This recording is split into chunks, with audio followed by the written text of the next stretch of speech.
အားလုံးပဲမင်္ဂလာပါမဲတူနဲ့9ဆိုင်နေအတွက်အထူးစီစဉ်ထားတဲ့ design PSC ဖိုင်နယ်ထဲမှာကျွန်တော်တို့ဒီအလုပ်လျှောက်တဲ့နေရာမှာလည်းဒီအလုပ်လျှောက်တဲ့နေရာမှာကျွန်တော်တို့ passport ရိုက်ရတယ်ပေါ့နော်ပြီးလို့ရှိရင်မှတ်ပုံတွေလုပ်တဲ့နေရာမှာတွေ passport လျှောက်တဲ့နေရာတွေမှာဒီ passport ရိုက်တဲ့နေရာမှာအသုံးတည့်ဖို့အတွက်လူဝတ်ပုံ design တွေကိုအကုန်လုံးကျွန်တော်တို့စုစည်းထားပါတယ်အလုပ် design တွေလည်းပါသလိုကျွန်တော်တို့ဒီမှာဒါမျိုးဒီ Photoshop သမားတွေအတွက် design ဒီလိုမျိုးအင်ဂျင်ဝက်ပုံတွေလည်းအများကြီးရှိပါတယ်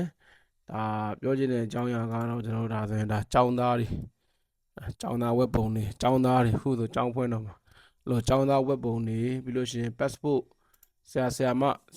ဒါမျိုးဝက်စုံတွေပြီးလို့ရှိရင်ဒါ passport တွေမျိုးပေါ့နော် stick collar တွေရောကလေးလူကြီးအင်ဂျီလေးတွေဒါမျိုးနောက်တိုင်းဝက်စုံတွေကစစုစည်းထားပါတယ်ဒီဟာတွေကဒါ resolution အနည်းဆုံး400နဲ့500အထက်မှာရှိပါတယ် resolution အနေနဲ့လည်းလုံးဝကြည်တောက်ရှင်ဖြစ်ပါတယ်လူဝက်ပုံအမျိုးရှိပါတယ်ဒါမျိုးတွေလိုချင်နေဆိုရင်ကျွန်တော်စီကိုလာခဲ့ပါအားလုံးကိုကျေးဇူးအများကြီးတင်ပါတယ်